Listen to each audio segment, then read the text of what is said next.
Irmãos, bom dia. Quero saudá-los em nome do Senhor Jesus e convidá-los a abrir a palavra de Deus no Evangelho de Lucas, capítulo 2, versos 39 e 40. Lucas 2, 39 e 40.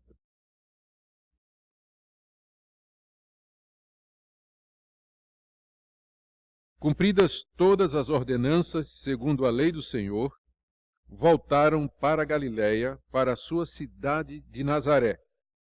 Crescia o menino e se fortalecia, enchendo-se de sabedoria, e a graça de Deus estava sobre ele. Até aqui a leitura da palavra de Deus. O que nós temos aqui, irmãos, na palavra do Senhor, é o registro que Lucas faz da infância de Jesus. Antes de ser apresentado ao templo, ou antes de ir ao templo outra vez, 12 anos depois. Ou seja, em um versículo ele resume 12 anos da vida de Jesus, quando ele então cresceu como criança e começou a entrar na adolescência. Nos versos anteriores, nas mensagens anteriores, nós vimos como Jesus, aos 8 dias, foi circuncidado de acordo com a lei de Moisés, e depois, aos 40 dias, foi apresentado ao templo, onde também sua mãe Maria passou pelo ritual da purificação. E 2 testemunhas comprovaram que ele era o Messias: Simeão, que era um homem justo, piedoso, e Ana, uma profetisa, já idosa, viúva, que morava no templo praticamente. Ambos, levados pelo Espírito Santo, davam testemunho de que aquela criança de fato era o Messias, o Filho de Deus.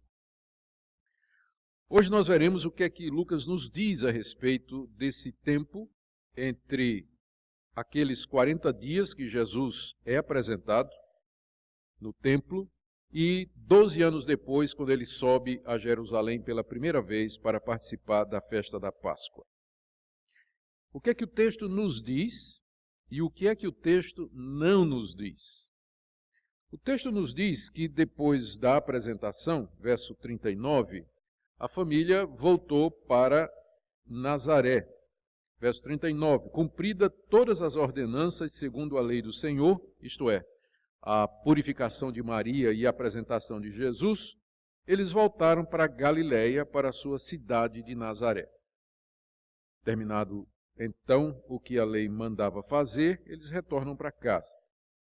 Lucas também nos diz, no verso 40, que Jesus, durante 12 anos, cresceu como uma criança normal. Esse crescimento era físico, diz o verso 40, que crescia o menino e se fortalecia. A ideia aí é de crescimento físico, ele se desenvolveu normalmente, como qualquer criança. Mas também o crescimento espiritual, porque diz que ele se enchia de sabedoria. À medida que os anos iam passando, o menino ia crescendo, o menino Jesus ia crescendo, fisicamente, espiritualmente, e ia aprendendo as coisas de Deus. E diz também o texto, final do verso 40, que a graça de Deus estava sobre ele. Ou seja, que Deus Pai, o seu verdadeiro Pai, acompanhava o seu crescimento.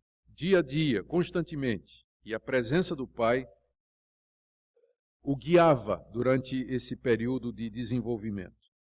O que Lucas pretendia mostrar com isso, com esse versículo 40? Crescia o menino e se fortalecia, enchendo-se de graça, sabedoria, enchendo-se de sabedoria, a graça de Deus estava sobre ele.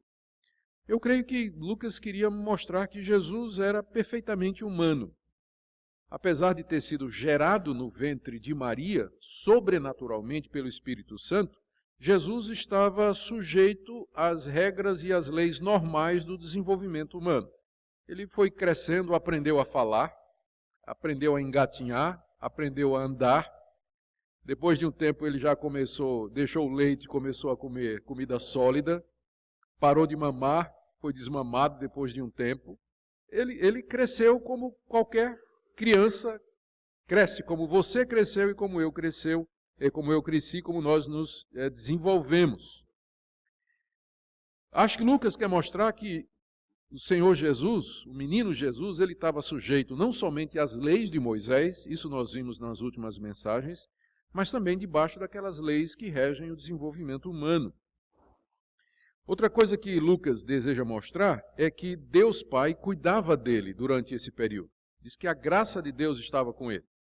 Graça não somente para que ele crescesse, saudável, se desenvolvesse, mas também a implicação aqui de uma graça especial sobre esse menino. A presença de Deus estava com ele e sobre ele durante aquele tempo em que ele ia crescendo. E tudo isso, creio, tem como alvo mostrar que Jesus era uma pessoa como nós. Ele era um de nós. E é importante isso porque, com frequência, enfatizamos a divindade de Jesus, que ele é o Filho de Deus, a ponto de nós esquecermos a sua humanidade, plena humanidade. Ele era plenamente humano. Ele era gente como você e como eu. Ele cresceu, nasceu, cresceu, se desenvolveu exatamente como você e eu crescemos e nos desenvolvemos. O que é importante também notar é o que é que o texto não diz. Isso aqui é curioso, porque são 12 anos da vida de Jesus sobre os quais nós não sabemos absolutamente nada, a não ser isso que o verso 40 diz, que ele crescia, se desenvolvia, era cheio de sabedoria e a graça de Deus estava com ele. O texto não nos diz, por exemplo, e nem não é só Lucas, você também não vai encontrar em Mateus, ou em Marcos, ou em João, nada sobre a infância de Jesus, nada. O que nós temos é esse resumo aqui. Nós não sabemos, por exemplo, as palavras que ele falou, nós não sabemos se ele fez alguma obra, tipo um milagre ou alguma coisa, provavelmente não. Nós não sabemos como é que ele se relacionava com seus pais, com as outras crianças, ou com o próprio Deus. Nós não sabemos nada desses 12 anos da vida do menino Jesus. Próximo evento que nós sabemos é o que está na sequência, quando ele, aos 12 anos, sobe com os seus pais para Jerusalém para a festa da Páscoa. Mas esses 12 anos transcorrem absolutamente em silêncio. E o que é mais interessante é que depois de narrar que Jesus, aos 12 anos, vai ao templo para a festa da Páscoa, quando tem um encontro com os doutores, Lucas fica silencioso sobre 18 anos da vida de Jesus. O próximo evento que a gente sabe é quando Jesus, aos 30 anos, aparece lá no Rio Jordão para ser batizado por João. Então tem uma lacuna aqui de 12 anos e depois de mais 18 sobre a vida de Jesus. Agora, isso não quer dizer que os cristãos do século II, primeiro, segundo e terceiro, eles ficaram satisfeitos com isso. Eles ficaram bastante incomodados que ninguém sabia nada sobre a infância de Jesus. E aí começaram a escrever obras, a escrever livros e histórias a respeito do menino Jesus. Durante os 3 primeiros séculos, começando no século II do cristianismo, apareceram o que nós chamamos dos evangelhos apócrifos, que eram histórias a respeito de Jesus que não foram escritas pelos apóstolos, não foram inspiradas por Deus, mas que tinham como objetivo complementar essas lacunas no Evangelho de Lucas. Havia muita curiosidade a respeito da pessoa de Jesus, à medida que ele ia se tornando conhecido e o Evangelho ia sendo anunciado pelo mundo todo, então e a sua figura ia se tornando cada vez mais popular, e aí as pessoas queriam saber, não é, como era ele quando menino, o que é que ele fazia, como é que ele agia quando criança. Nós temos hoje cerca de 140 livros apócrifos, que foram livros escritos durante o século II e o século III, sobre a vida de Jesus, cartas em nome dos apóstolos. Eles são chamados de apócrifos, porque a palavra apócrifo significa oculto. E o nome é tanto porque ninguém sabe realmente quem escreveu, ou porque eram livros que foram escritos por hereges de uma seita chamada gnóstica, que enfatizavam um conhecimento oculto que era necessário para a salvação. Eu sei que o ponto é que a igreja nunca aceitou essa literatura como sendo inspirada por Deus. A igreja só reconheceu os 4 evangelhos, as cartas de Pedro, de Paulo, os escritos de Judas, Tiago, de Hebreus e de João e pronto. Eram considerados como palavra de Deus e inspirados por Deus. E essas outras obras, embora elas fossem muito conhecidas e espalhadas, elas não eram vistas como sendo palavra de Deus, mas elas traziam histórias e lendas a respeito do menino Jesus. Desses 140 apócrifos, tem 8 evangelhos da infância de Jesus. São obras que foram escritas para tentar suprir essa falta de conhecimento aqui. Os mais conhecidos são o Evangelho de Tiago, não foi Tiago que escreveu, mas alguém se passando por Tiago. O Evangelho do Pseudo-Mateus, era um outro Evangelho de Mateus, mas que não foi escrito por Mateus, mas por alguém se passando por Mateus. A história de José o carpinteiro e o Evangelho árabe da infância de Jesus. Dos 8, esses 4 são os mais conhecidos. Todos eles foram escritos no século II e contam detalhes da adolescência de Jesus e do seu tempo de criança. E quando você lê, e eu tive a oportunidade de ler quase todos eles, quando você lê esses evangelhos sobre a natividade de Jesus, a infância de Jesus, você tenta fazer o quadro que eles pintam de Jesus e é muito interessante. Como é que Jesus aparece nesses evangelhos? Jesus é visto como um menino muito bonito, muito travesso, que ficava com raiva de outros meninos, mas que era exemplar como filho em casa. Ele ajudava os pais nas tarefas domésticas, lavando louça, limpando a casa, varrendo a casa. Era obediente aos seus pais, mas era um menino diferente e especial, porque era ele quem liderava as orações e os jejuns. Quando Jesus sentava à mesa para comer, todo mundo esperava que ele sentasse e ele orava. Não era José, mas Jesus. E quando Jesus jejuava, a família toda jejuava. E se Jesus não chegava para sentar à mesa e orar, ninguém comia sem que Jesus chegasse. Quando ele dormia, quando o menino dormia, o seu corpo brilhava. Ele tinha poderes miraculosos. Ele transformava os seus amigos em ovelhas. Ele ressuscitou mortos. Uma vez Jesus encontrou um passarinho morto no chão, tocou, o passarinho viveu e saiu voando. Ele fez grãos de trigo germinar e flores desabrochar. As fraldas de Jesus eram usadas para expelir demônios. A água em que Jesus tomava banho foi várias vezes usada por Maria para curar doentes e enfermos. Eu vou só ler aqui um exemplo de um evangelho, é o evangelho árabe da infância de Jesus. Vou ler o capítulo 36, uma parte do capítulo 36, para vocês terem uma ideia do tipo de narrativa que esses evangelhos trazem. Leio.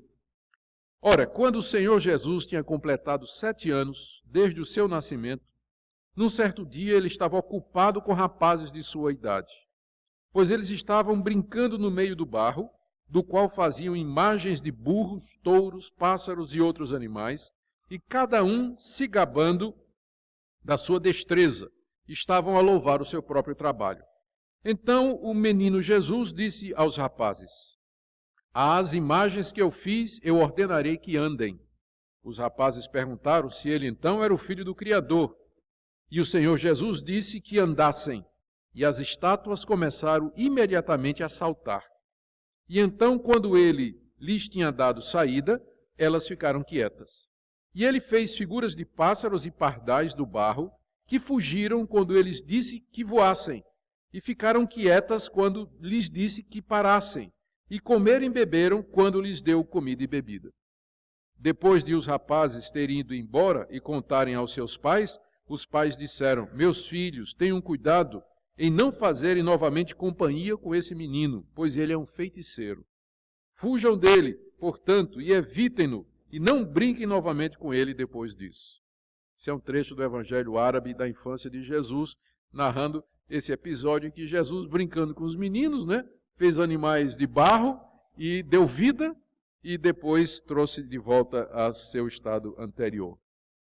Esses evangelhos também dizem que Jesus foi aclamado rei de Israel pelas crianças e que vinham crianças de todas as partes para louvar Jesus e dar-lhe graça. Jesus era tão sábio e inteligente quando criança, que ele não precisava frequentar a escola. Foi para uma escola, saiu, foi para outra escola, saiu. Quando foi para uma terceira escola, finalmente ele resolveu frequentar a escola. E aí 3 professores vieram ensinar e ele matou um e depois ressuscitou o professor, para mostrar quem é que mandava realmente. Esse Jesus era malvado às vezes. Além dele ter matado um professor, e eu espero que ninguém aqui queira fazer isso, dos meninos que me ouvem, ele matou um menino que esbarrou nele. Ele estava andando, o menino veio e bateu nele e ele fuzilou o menino e o menino caiu morto. E ele matou porcos que tiveram demônios entrando neles. De vez em quando, Jesus abusava dos seus poderes e era muito malvado. Esse é o quadro que você tem do menino Jesus, de 0 a 12 anos, nos evangelhos apócrifos. Eu estou vendo que eu estou lendo aqui, tem gente fazendo assim, gente, isso aqui eu não acredito não, viu? Tá, isso aqui é narrativa apócrifa, não é? Isso aqui não está no Evangelho. Estou apenas dizendo como esse silêncio de Lucas sobre a infância de Jesus provocou tentativas de suprir essas lacunas aqui. Qual o propósito disso? Por que as pessoas escreveram essas histórias que não são verdadeiras a respeito de Jesus? Primeiro, como eu disse, era a tentativa de suprir essa lacuna que você tem no Evangelho de Lucas. Lucas só tem um versículo, não é, que nós lemos, que é o 2,40, dizendo que Jesus crescia cheio de graça e de sabedoria, ponto. E aí a curiosidade levava as pessoas a tentar suprir a falta de informações com essas histórias lendárias. Mas havia também uma tentativa, que não era tão inocente assim, é que esses livros, esses evangelhos apócrifos, eles serviam como uma forma de disseminar ideias heréticas que já no primeiro século começaram a surgir a respeito de Jesus. Falsas ideias a respeito de Cristo. Por seitas como, por exemplo, os gnósticos. Os gnósticos escreveram vários evangelhos e vários livros em que eles retratam Jesus de uma maneira diferente daquela dos evangelhos, e que procuram passar as suas ideias para o povo através de literatura popular. Seriam as primeiras seitas que usavam estes escritos para a divulgação dessas ideias. E alguns desses evangelhos, evidentemente, são apenas uma narrativa divertida, sátira, lenda, literatura popular sobre uma figura que já era muito popular e conhecida como Jesus de Nazaré. O que de fato nós podemos saber, e aqui eu vou tentar resumir, o que de fato nós podemos saber a respeito de Jesus, quando ele era uma criança, é que ele foi um adolescente, uma criança e um adolescente, e depois um jovem, perfeitamente normal, como as outras crianças. Que ele cresceu e aprendeu normalmente como nós todos aprendemos. Ele provavelmente não fez milagre nenhum, nem nenhum feito extraordinário durante esses 12 anos. Você olhava para Jesus brincando no meio dos meninos e não havia nada nele que dissesse que ele era o Filho de Deus, o Messias que haveria de vir ao mundo. Era uma criança normal, como qualquer outra. O que talvez o distinguisse dos outros era o seu caráter santo, piedoso, era um menino obediente, e se você o acompanhasse de perto, você veria que ele não cometia coisa alguma que pudesse ser qualificada como pecado. Porque ele de fato não tinha pecado. Durante esses 12 anos, ele cresceu junto com seus meios irmãos em Nazaré, aprendeu as tarefas normais e a profissão do seu pai humano, José, que era carpinteiro. Ele aprendeu o Antigo Testamento com o seu pai e a sua mãe, como as demais crianças judias da época aprendiam também com os pais, e provavelmente na escola, onde eles aprenderam a ler e foram alfabetizados, embora aparentemente Jesus superava todas elas em conhecimento, como a próxima narrativa vai mostrar. O que a gente pode também dizer é que havia uma graça e um favor especial de Deus sobre ele. O texto deixa isso muito claro. E outra coisa que nós podemos ter certeza é que foi durante esse período que Jesus desenvolveu a consciência de quem ele era. Eu fico imaginando quando foi, durante esses 12 anos, que Jesus entendeu que ele era o Filho de Deus. e que ele era o Messias. Porque no próximo evento, narrado aqui por Lucas, do verso 41 em diante, quando ele tinha 12 anos, ele já tinha consciência de que Deus era o seu Pai.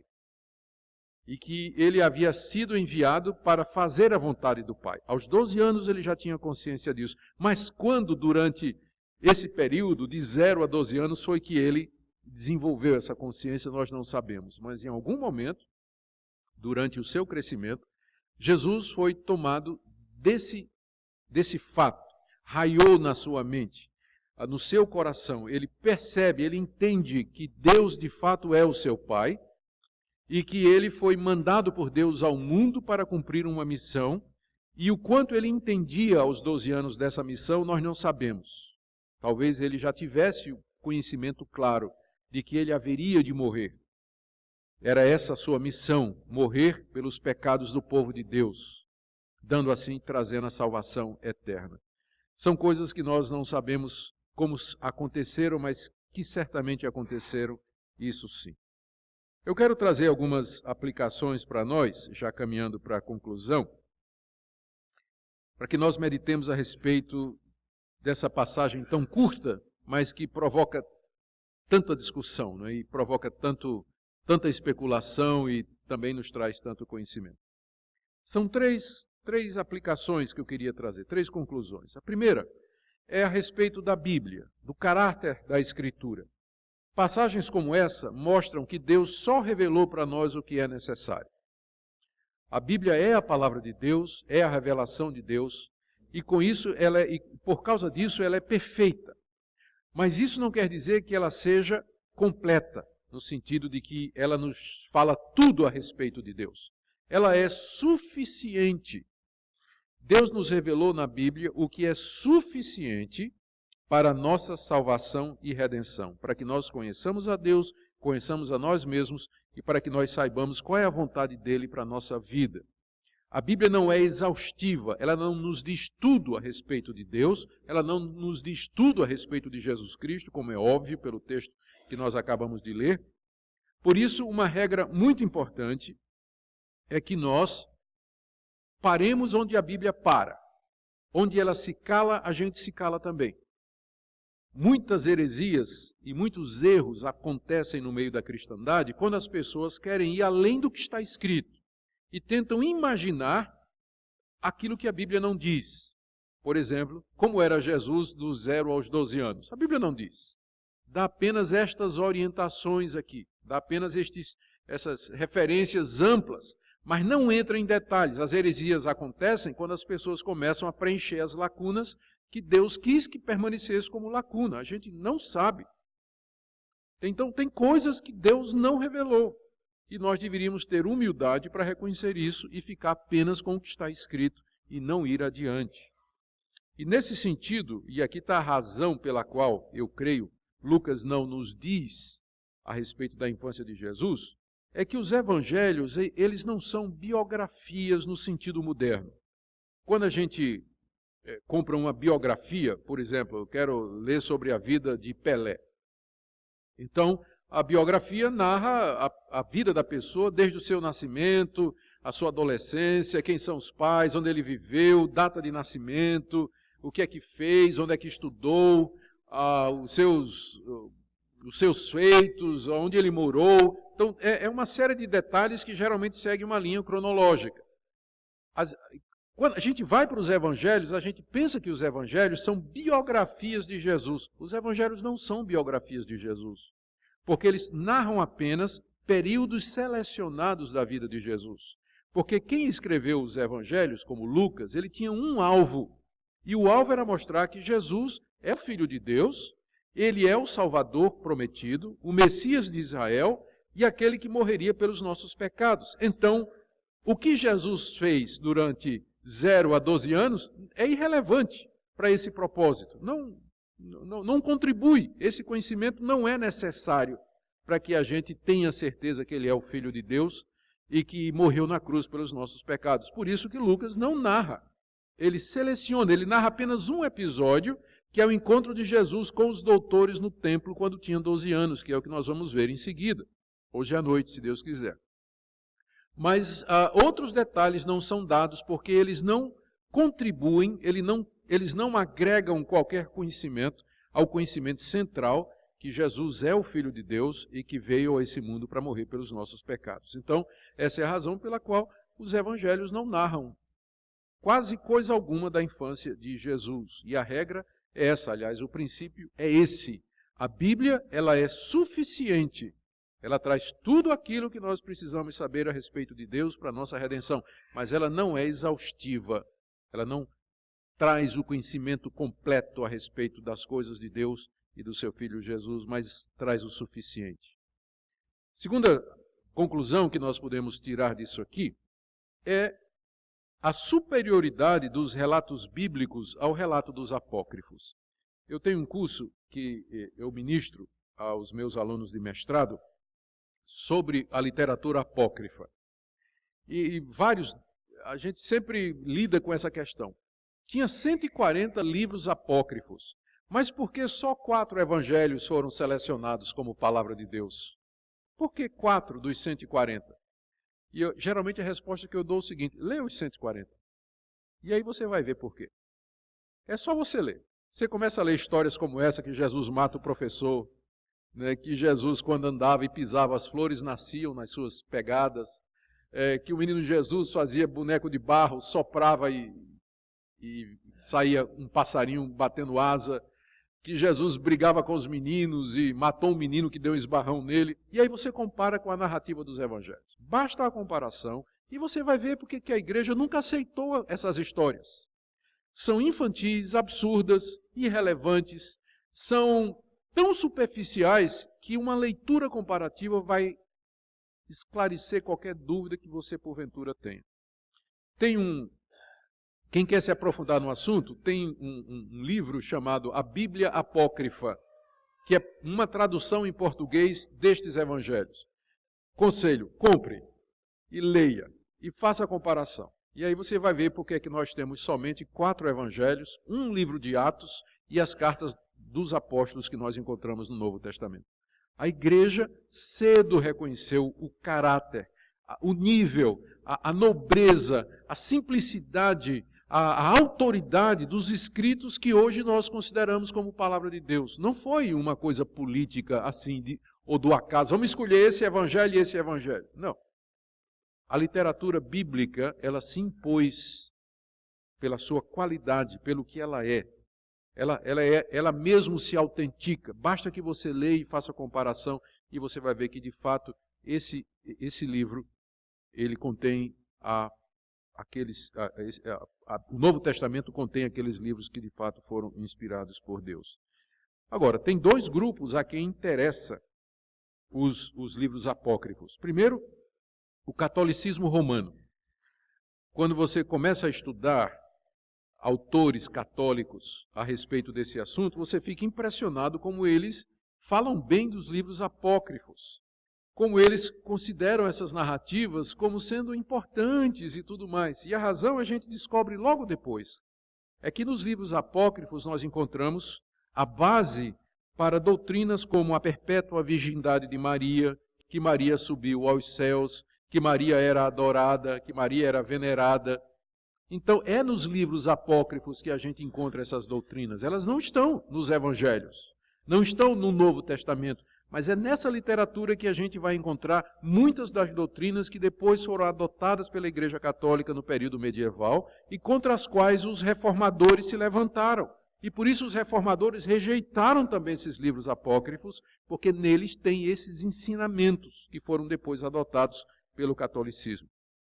Mas tem um outro grupo que também é muito interessado nesses livros apócrifos, que são os protestantes liberais, que não creem que o Novo Testamento é a palavra de Deus, infalível, inerrante e inspirada. E o que é que eles fazem? Eles querem tomar essas narrativas e colocar no mesmo pé de igualdade dos evangelhos. E dizer que o cristianismo no seu início era muito plural, era muito diversificado, que tinha diversas linhas, que tinha muitas ideias divergentes e não é que elas estavam erradas, mas que elas se complementavam. E com isso eles diluem a autoridade do Novo Testamento. Então, nós entendemos que de toda a literatura escrita no século I, a que realmente foi inspirada por Deus e que é autoritativa, é essa que nós encontramos no Novo Testamento. E como eu disse, basta que você faça uma comparação e você vai ver. A terceira conclusão que eu quero chegar nessa manhã, ou a terceira aplicação ou implicação, é a respeito da perfeita humanidade de Jesus. Muito embora o Novo Testamento não nos diga muita coisa sobre o seu período de criança e adolescente, mas nos diz o suficiente para sabermos que ele se sujeitou ao processo humano de crescimento e amadurecimento. Você já pensou o eterno Filho de Deus se sujeitar a nascer quando criança, mamar, ter as fraldas trocadas, né? Precisar de alguém para botar comida na boca? Ele que criou os céus e a terra. Mas ali, como um menino, crescendo, os dentinhos aparecendo, né? Nasce banguelo, depois de um tempo os dentinhos de Jesus começam a aparecer. Ele para de mamar, de tomar leite, experimenta pela primeira vez uma papinha. Ou sei lá o que é que eles davam naquela época, né? O Filho de Deus, o Criador dos céus e da terra, se submete ao processo normal pelo qual uma criança humana, uma criança, cresce e se desenvolve. Então, é isso que nos espanta, não é? Por que ele fez isso? Por que ele se submeteu a tudo isso? Ao mesmo tempo em que ele crescia como uma criança, demonstrando sua plena humanidade, não podemos esquecer que ali estava o verdadeiro Deus.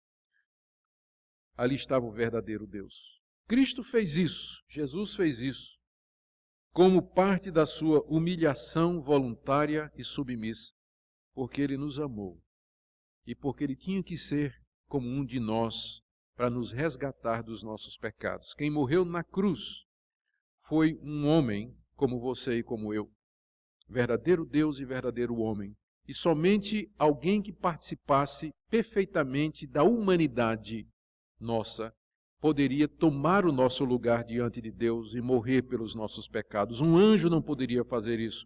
Um homem que fosse Deus somente não poderia fazer isso. Ele tinha que ser homem, perfeito. Em termos práticos, e terminando, mesmo Jesus teve que se submeter ao processo normal e natural de crescimento. Por isso, seja paciente. Deus não terminou com você ainda. Às vezes a gente fica impaciente e quer que Deus faça as coisas logo. O próprio Deus se sujeitou a crescer 12 anos, depois mais 18, para os 30 anos ele começar a fazer a obra de redenção. E às vezes a gente quer que Deus faça em nós a sua vontade amanhã. Deus está demorando muito, né? Eu estou orando, estou buscando, quero te servir, está demorando muito. O próprio Deus se submeteu a um longo processo, 30 anos. É só quando ele tem 30 anos que ele surge em Israel para pregar o Evangelho e morrer pelos nossos pecados. Então seja paciente, Deus não terminou ainda com você. Talvez ainda tenha muito tempo pela frente, Deus trabalhando na sua vida. Outra lição, vamos nos aproximar com confiança de Jesus. Eu penso que essa é a lição mais preciosa disso tudo aqui. Nós temos à direita de Deus um homem. A gente, quando pensa no Cristo exaltado, ressurreto e exaltado à direita de Deus, a gente sempre vê nele a sua divindade, mas não esqueça que quem está sentado à direita de Deus é um homem que sabe o que é ser homem, que sabe o que é ser humano, se desenvolveu como uma criança. É tão bom quando a gente conversa com alguém ou se aproxima de alguém que nos compreende perfeitamente, não é? Alguém que a gente sabe, que entende quem nós somos e os problemas que nós passamos. O Senhor Jesus atravessou todas as fases de crescimento e desenvolvimento de uma pessoa normal. Ele compreende você, ele compreende o adolescente, porque ele foi um. Ele compreende as crianças, porque ele foi uma. Ele compreende o jovem, porque foi um. Compreende o jovem adulto. E compreende os idosos, porque ele é um ancião de dias, mesmo que tenha morrido aos 33 anos. Mas a Bíblia o chama de o ancião de dias. tinha 30 anos, mas toda a experiência completa da humanidade. Podemos nos aproximar dele, podemos chegar a ele, porque ele nos entende. O nosso Deus não é um Deus insensível que mora lá longe, separado da realidade humana, mas é um Deus que nos entende perfeitamente, porque, como nós, ele experimentou o que é ser humano. E eu espero que nessa manhã, essa passagem aqui sobre a infância de Jesus seja usada por Deus para lhe lembrar disso, do grande amor de Cristo em se submeter ao processo humano normal e a empatia que nós podemos ter com Ele, por isso que Ele nos fez. Amém? Ó Deus, te damos graças porque Tu enviaste o Teu Filho, nascido de mulher, nascido sob a lei, que veio ser como nós, se tornou como um de nós, que experimentou as fases do crescimento, até que finalmente, como homem, se entregou pelos nossos pecados. Nós pedimos, nosso Deus, que Tu uses esta palavra em nossos corações, que Tu nos abençoes, nos ensines a amar o Senhor Jesus, apreciá-lo cada vez mais e confiar nele em nosso relacionamento constante. Pedimos ao Senhor tudo isso em nome dele. Amém. Deus nos abençoe.